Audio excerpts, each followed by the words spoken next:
Greenland, an autonomous territory of Denmark since 1721, has long been the subject of geopolitical interest due to its vast natural resources and strategic location in the Arctic. Despite its ties to Denmark, Greenland has always harbored aspirations for greater self-determination. Over the past few decades, Greenland has steadily gained more autonomy, culminating in the 2009 Self-Government Act, which granted it control over its domestic affairs, while Denmark retained responsibility for defense and foreign policy. Greenland's population of approximately 57,000 people is largely of Inuit descent, with a culture deeply rooted in their Arctic environment. The island's economy relies heavily on fishing and government subsidies from Denmark, which contributes more than $500 million annually. This financial assistance has been essential in maintaining Greenland's economy, but it is increasingly seen as a limitation on the island's full independence.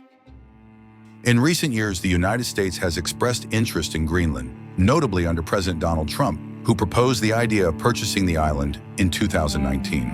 While Denmark rejected this idea, stating that Greenland's future must be determined by its people, the conversation has resurfaced ahead of Donald Trump's second term as president. We need Greenland for national security purposes. That's for the free world. I'm talking about protecting the free world. You look outside, you have China all over the place. You have Russian ships all over the place. We're not letting that happen. The people are going to probably vote for independence or to come into the United States.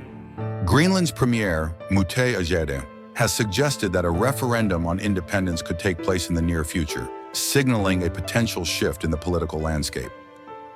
Greenland's economic challenges and high unemployment, compounded by the costs of developing infrastructure and technology, make it an unlikely candidate for full independence without significant foreign investment. The U.S., with its interest in the region for both strategic defense and economic opportunities, has emerged as the most likely partner for Greenland's future. The Arctic region, including Greenland, is experiencing some of the most dramatic effects of climate change. Rising temperatures are melting the ice, opening up new shipping routes and revealing previously inaccessible natural resources, including crude oil, natural gas, minerals, precious metals, and rare earth elements. This has intensified interest from global powers such as the United States, China, and Russia, all vying for influence over the Arctic's future. Greenland's geographic position is strategically vital as well, sitting between North America and Europe, with potential for military bases, research stations, and control over critical sea routes. The United States, already a dominant player in the Arctic, is keen to secure this region against Russian and Chinese influence, both of whom have shown interest in the area's resources and military positioning. It's often said that the shortest path between 2 points is a straight line. If point A is Greenland's current situation and point B is the best standard of living available for Greenlanders today, then joining the United States as the 51st state is the straight line. In this scenario, Greenland would secure fundamental rights and full participation in governmental affairs, while also receiving much-needed investments in infrastructure, education, social services, and economic development. Additionally, Greenland would benefit from the protection of the world's most powerful military. However, this scenario does not align with full independence. If the Greenlandic people desire true autonomy as a sovereign nation, a compromise with the U.S. may be the most realistic path forward. One possible arrangement between Greenland and the U.S. involves selling Greenland's Arctic territories. This vast, sparsely populated region, home to only around 5,000 residents, is largely covered by national forests and ice sheets. Under such a deal, the U.S. could purchase lands north of the Arctic Circle, while Greenland would retain control over the more populated areas of the island south of the Arctic Circle, allowing it to maintain its independence as a nation. In exchange for this territory, Greenland might receive a lump sum of $5.7 billion, as well as an annual investment of $1.2 billion for the next 25 years.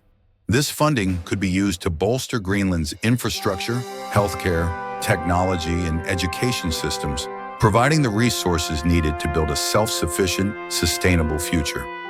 Meanwhile, the U.S. would gain a stronger presence in the Arctic, increasing its influence over important shipping routes and valuable natural resources in the region.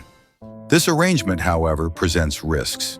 If Greenland fails to effectively manage the sudden influx of cash into government coffers, it could face corruption and mismanagement.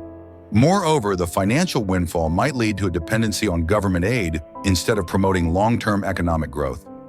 It's a familiar scenario, akin to lottery winners who quickly squander their newfound wealth.